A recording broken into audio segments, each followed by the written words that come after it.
Deməli, uşaqlar, bugün keçirik təzdən başqa bir mövzu. Feilin nəyi? Qrammatik məna növləri. Qrammatik məna növlərində söhbət nədən gedir, Akə?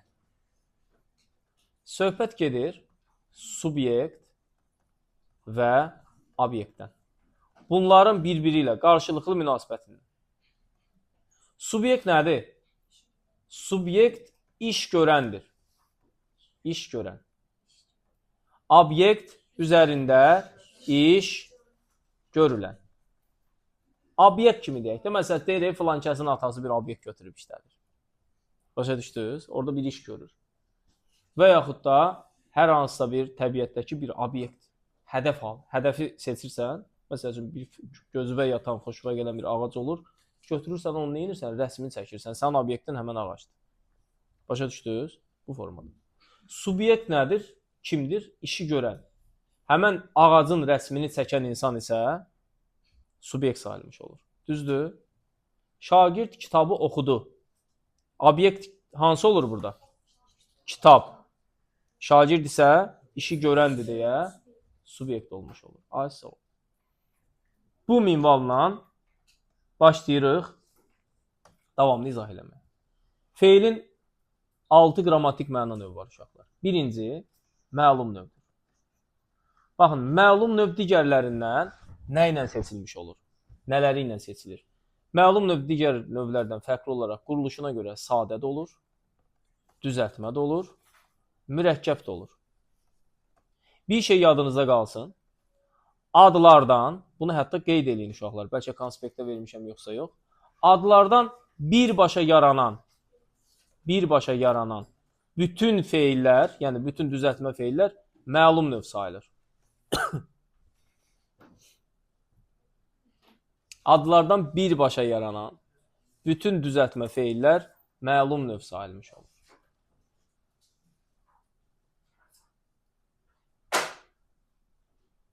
Az qaldı düşsün. Bir dənə. Adlardan birbaşa yaranan bütün feillər məlum növ sayılır. İndi görək sadə düzəltmə mürəkkəb necə olmuş olacaq. Deməli, uşaqlar, məlum növ feillərin işləndiyi cümlədə işi görən də, üzərində iş görülən də qrammatik cəhətdən məlum olur. Və məlum növün heç bir xüsusi şəkilçisi yoxdur. Neto. İngiliscə nə deyirlər yoxa? Yoxdur. No. Never heç var. Allah səni saxla. Baxaq, məsəl üçün deyirəm ki, uşaqlar, gün çıxdı. Gün çıxdıda nə var? Çıxmaq feili, zaman şəkilçisi. Olacaq nə? Məlum növ. Çünki başqa heç bir növün şəkilçisi yoxdur. Digər növlərin hamısında özünə məxsus bir xüsusi leksik şəkilçi var. Burada isə leksik şəkilçi yoxsa demək ki, məlum növdür. Düzəltmə necə olmuş olacaq? Dedik ki, adlardan yaranan bütün feillər. Düzdür? Necə deyə bilərik? Necə deyə bilərik? Hər hansı bir dənə feil deyin ki, 50 dənə feil keçmişik bu yaxınlarda. Film başladı. Sonra Hüseyin ağıllandı. Və s. də, yəni birbaşa adlardan yaranan feillər. Məlum növ olacaq. Düzdür? Demək ki, burada sadəni gördük. Bu ikisində düzəltməni gördük.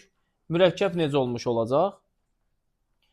Deyirəm ki, Yusif uşaqları qonaqlığa dəvət etdi. Sadəcə zaman şəkilçisi. Hansı növdə olacaq? Məlum növdə olacaq. Budur məlum növ. Keçək digər növlərə. Digər növləri izah edəndən sonra məlum növ sizin üçün daha da belə açıqlanmış hala gələcək. 2 məhsul növdür. Məhsul. Məhsul sözünə harda rast gəlmişsiniz? Riyaziyyatda məhsul olan bərabərliyə nə deyilir? Kvadrat kök. Tənlik, bəli. Məhsul bilinməyən deməkdir. Bilinməyən. Bax, görürsünüzmü? Tənliyin içində də x axtarırsınız. Bəhruz mənim də düz 1 il, 10 ildə, 15 ildə x-ində alınan şübhələ tapam. Məhsul növ feillər. Məsəl üçün, burada, uşaqlar, Obyekt məlumdur. Subyekt naməlumdur. Və məhsul növ feillər ıl üstü 4 şəkilçisindən, ın üstü 4 şəkilçisindən yaranır. Sonu saitlə bitənlərə də n şəklində artırılır. Burada obyekti görürük. Məsəl üçün, baxın uşaqlar. Qapı açıldı. İndi düşünək görək. Qapı öz-özünə açıla bilərmi? Bəzi uşaqlar deyir, mənim niyə açılmır ki, bir də görsən ki, külək vurur açılır. Onda da yenə külək tərəfindən açılır. Düzdür? Öz-özünə hərəkət eləyə bilməz yəni. Qapı nədir? Obyekt. Açıldı. Məhsul növdə olan feil. Çünki sadəcə obyekti bizə göstərir. Subyekt yoxdur. Və bu cür feillərdə, bu cür feillərin xəbər olduğu cümlədə obyekt cümlənin mübtədası olur. Və yaxud da şəkil və yaxud da video neynədir? Çəkildi. Şəkil öz-özünə çəkilə bilərmi? Çəkilə bilməz. İstəyir telefonla olsun. Telefonda da belə nəyisə quraşdırırsan, qurursan, ayarlayırsan, çəkir. Və yaxud da istəyir, bayaq dediyimiz kimi təbiətdə hər hansı bir lövhəni çəksin, kimsə orada iş görür. Əskər vuruldu, olar. Bəli. Əskər vuruldu və yaxud da məsəl üçün nə deyirəm? Kamran döyüldü. Kamran öz-özünü döymür də, elə deyilmi? Kamran döyüldüsə, Kamranı kimsə döyür ki, Kamran döyülmüş olur. Artıq Kamran burada nə olmuş olur? Atasının obyekti halına gəlir. Atası döyür Kamranı. Bildiniz? İnsan olsa da obyekt olur. Başa düşdüyümü? Elnar anlayırsan? Nə gözəl. Bunun eyni bir versiyası uşaqlar fərqli bir formada qarşımıza çıxacaq. Şəxssiz növ. Şəxssiz növ. Yəni bu nə deməkdir? Şəxssiz növ feillər də baxmayaraq ki, məchul növ kimi ılla, ınla falan düzəlir. Əmması nədir? Şəxssiz növ feillərin işləndiyi, xəbər olaraq işləndiyi cümlədə nə olmur heç vaxt? Mübtəda təsəvvür olunmur. Şəxssiz növ feillər həmişə kimə, nəyə, kimdə, nədə suallarına cavab verir. Heç vaxt bu feillər xəbər olduqda nə sualına cavab verir, mübtəda tələb eləyə bilməz. Və barmaq sayından şəxssiz feillər var. Bax, məsəl üçün, baxmaq feilindən düzəlir nə? Baxılmaq. Baxıldı sözü cümlənin xəbəridirsə, nə deyə bilərik bu cümlənin mübtədası kimi və yaxud da tələb eləyən bir sual kimi? Baxın, filmə baxıldı, şikayətlərə baxıldı, ərizələrə baxıldı. Hamısında nəyə sualına cavab verir? Və yaxud da əməl olundu. Nəyə? Tapşırıqlara əməl olundu. Və yaxud da rast gəlindi. Tamam. Belə yerlərdə pələngə təsadüf olunmur. Təsadüf olunmaq. Təsadüf olunmur. Nəyə? Pələngə. Başa düşdünüz? Bax, şəxssiz növ feillər bu deməkdir. Və şəxssiz növ feillərin işləndiyi cümlədə heç vaxt mübtəda olmur. Mübtəda təsəvvür olunmur. İstisna hallarda deyir ki, şəxssiz növ feillər, məchul növ feillər bəzi hallarda tərkibin içərisində də işlənə bilər. O işləndiyi tərkibin içərisində də tərkibdə məsdər tərkibi olar, cümlənin mübtədası olar. Yəni bu tip suallar qarşımıza çıxacaq gələcəkdə. Orada inşallah ki, izah eləyərik. Başa düşdük, şəxssiz növ feillər nədir? Bəs yaxşı, imtina olundu. Nə olacaq? Nədən imtina olundu? Düzdürmü?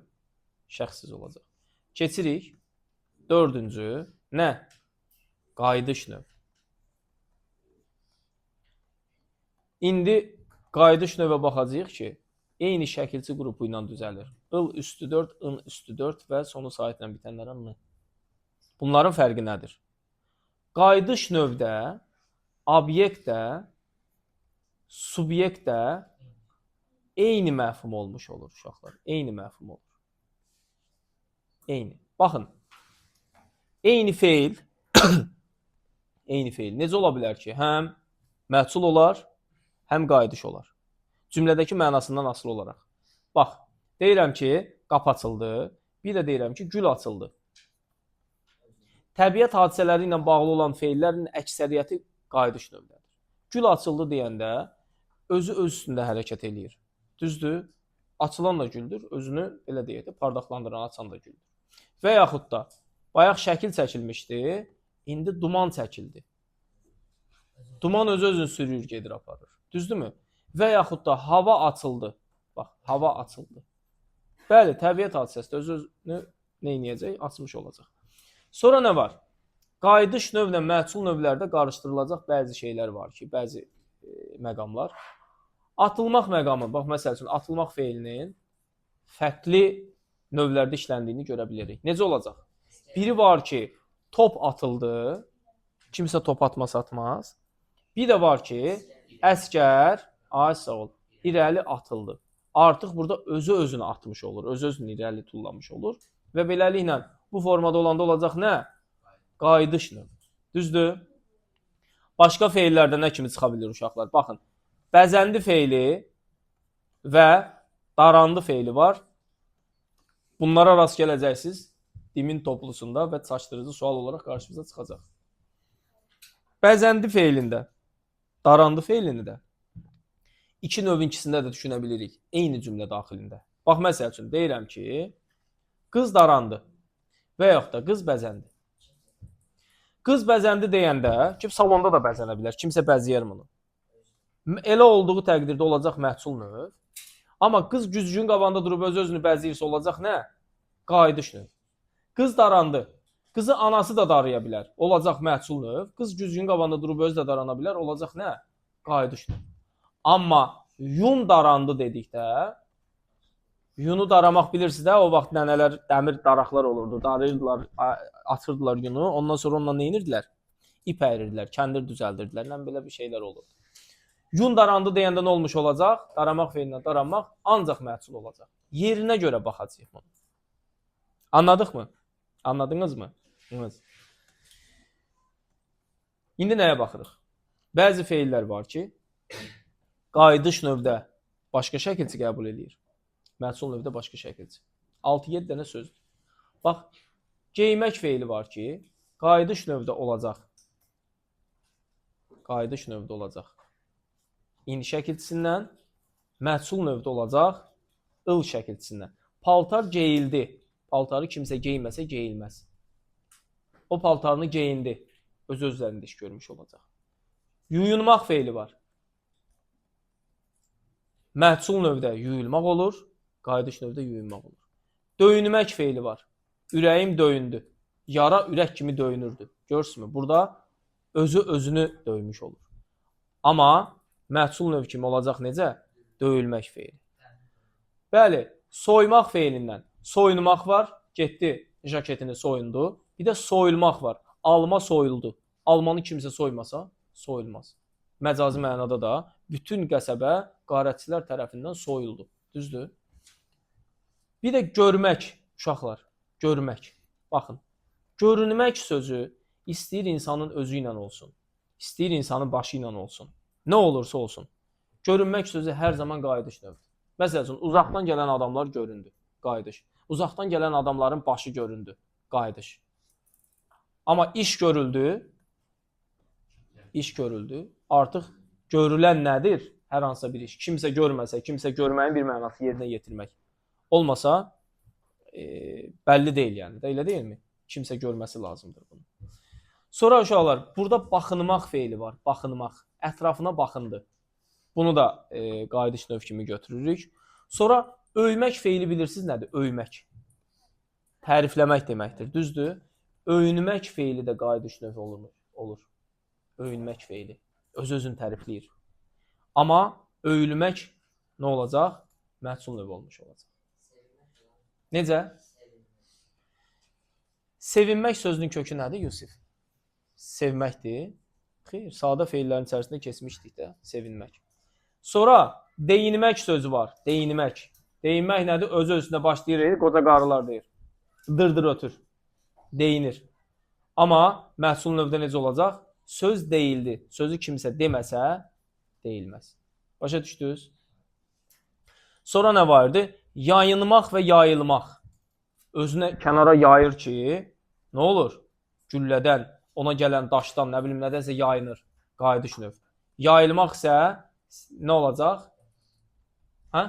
Xəbər yayıldı. Xəbərin yayılması nədir?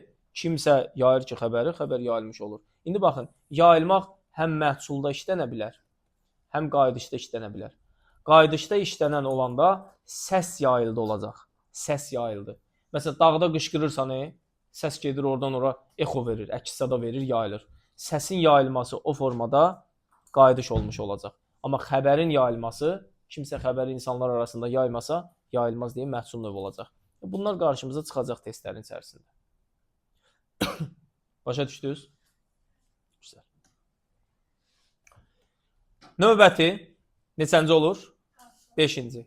Qarşılıq və birgəlik. Uşaqlar, qarşılıq və birgəlik də əslində şəxssiz və məhsul kimi mən deyərdim ki, ayrılması gərəkən növlərdir. Amma yenə də ikisini bir yerdə veriblər və təzədən yenə biz onsuz da izah zamanı bunları ayırırıq. Qarşılıq da birgəlik də uşaqlar iş üstü 4 şəkilçisindən yaranırlar. Sadəcə bunların fərqi nədir? Fərqi odur ki, ramal, qarşılıq növdə işlər qarşı-qarşıya görülür. Qarşı-qarşıya. Birgəlikdə isə hərəkət birgə şəkildə görülür. Bunları ayırmağın çox bəsit bir yolu var. Baxın, qarşılıqda bu ona, o buna qarşı. Birgəlikdə isə ortalıqda bir səbəb var. Hamı birgə şəkildə o səbəbə yönəlir. Ya gülür, ya ağlayır, ya danışır, ya qışqırışır, nəsə bir şey. Ortalıqda birgəlikdə bir səbəb var. Qarşı-qarşı hadisələr baş verir.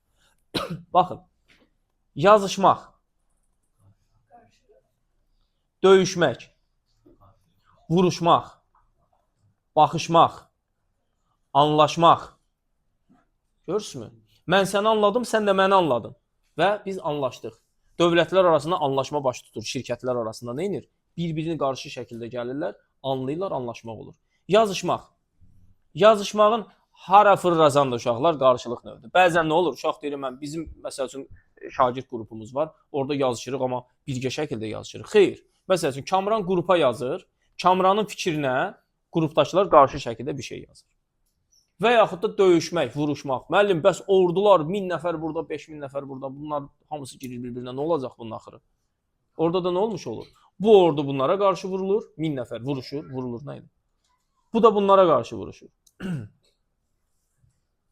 Və Allah şəfa versin. Başa düşdük, qarşılıq növün anlaması, anlaşılması necədir? Gözəl. Baxışmaq da onu kimi məsəl üçün. Nə olacaq? Mən sənə baxdım, sən mənə baxdın və baxışmış oldun. Birgəliyin məsələsi nədir? Dəniz, birgəlik növ feillərdə hərəkət birgə şəkildə həyata keçirilir. Məsəl üçün, yığışmaq, toplaşmaq. O uşağı valideyni nəsə, insan kimi deyil, başqa şəkildə deyil. Yığışmaq və toplaşmaq. Baxın, deyirəm ki, sabahlarım saat 10-da əlavəmiz var. Hamınız gəlib bura yığışıb toplaşacaqsınız. Səbəb nədir? Səbəb mənim sizi bura dəvət eləməyim. Düzdür? Birgə şəkildə gəlirsiniz. Gülüşmək, ağlaşmaq. Gülüşməyin mənası nədir? Baxın, görürsünüz, bəzən burada bir söz deyirəm. Hamınız mənim dediyim şeyə bərabər şəkildə yönəlirsiniz. Bərabər yönəlirsiniz mənim gülməyimə. Dediyim sözə. Gülüşürsünüz. Ağlaşmaq. Allah uzaq eləsin, cəmaət gedir yas yerinə. Düzdür? Yas yerində eşitmişsə arvadların ağlaşması. Ortada bir meyit var. Hər kəsin ağlaması üçün bir səbəb var. Ortadakı meyit. Hamı ağlaşır. Üzünü cıran, saçını yolan. Düzdür? Çox vaxt oradakı meyit yaddan çıxır. Hər kəs öz dərdini ağlayır. Mələşmək. Nə olur? Qarşılıq şəkildə olur, birgə olur da. Quzular içəridə durur, məliyirlər. Bu buna bu buna özlərinə danışırlar falan. Belə bir şey yoxdur. Hamısının ya anasının səsi gəlir çöldən ona, ya da hamısı acırlar, eyni bir səbəbə görə başlayırlar. Məhəmə səslər töyləni götürür. Qucaqlaşmaq da onu kimi. Qucaqlamaq feili var dilimizdə. Düzdürmü? Şını da artırdıq, oldu nə? Qucaqlaşmaq. Beləliklə iki dost, məsəl üçün, Ümid Nihadı qucaqladı, Nihad Ümidi qucaqladı və beləliklə qarşılıqlı şəkildə qucaqlaşmış oldular.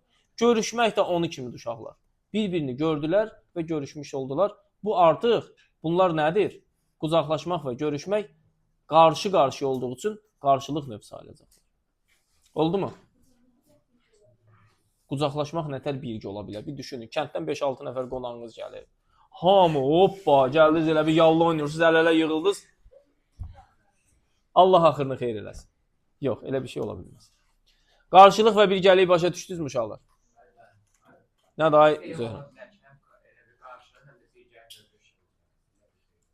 Elə bir feil olamır. Çox fantastik suallarım var Zöhrə. Hərəsinin öz mənası var da.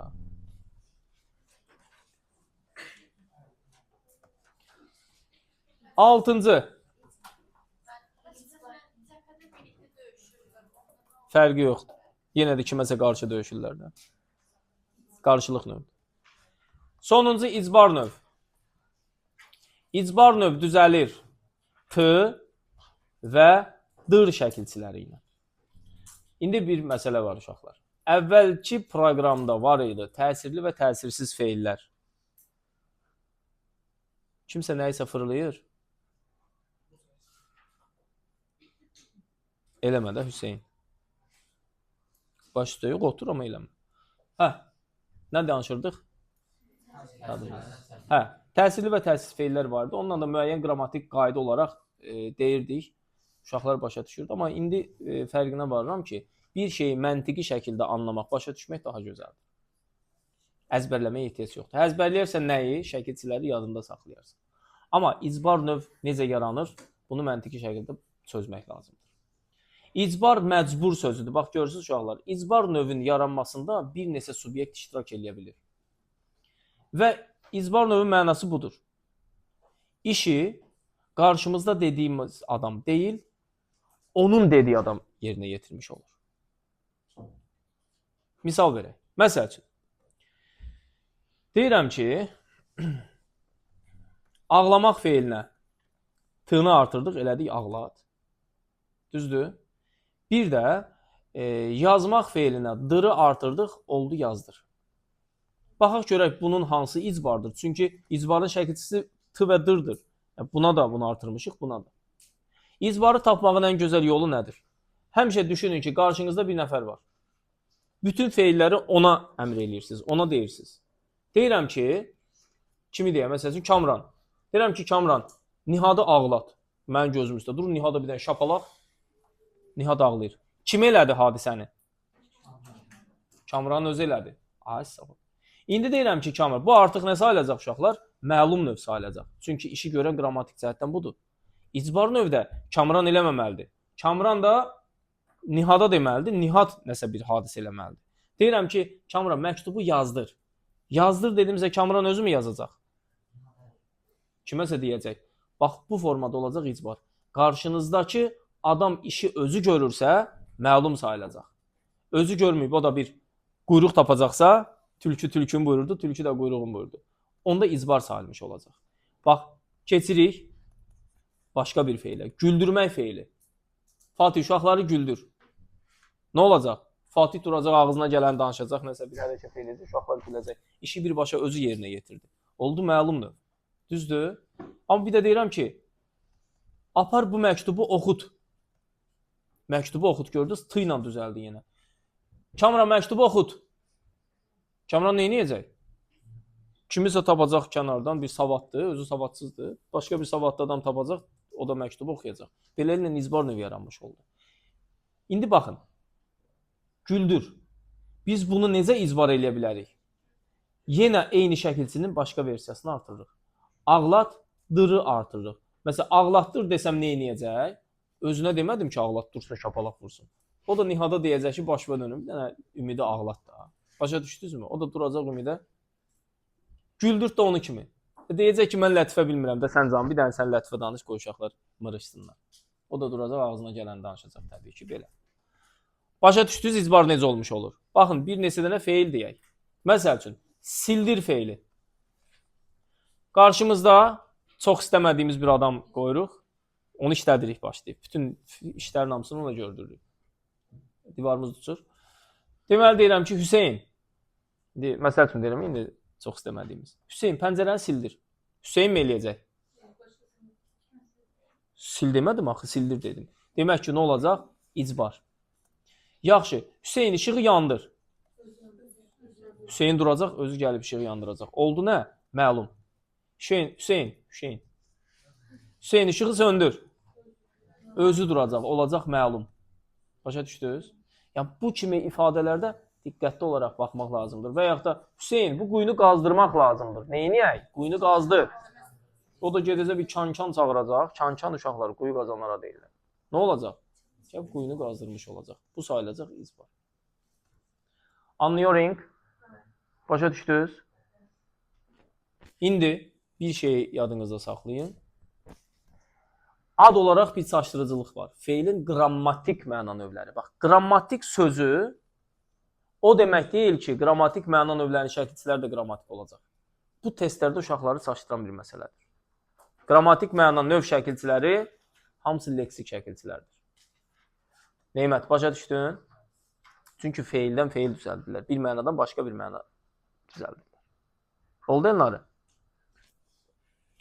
Bu da sizin bugünkü mövzunuz, bugünkü dərsiniz. Allah zehninizi açıq eləsin. Mən inanıram ki, yaxşı olacaq hər şey.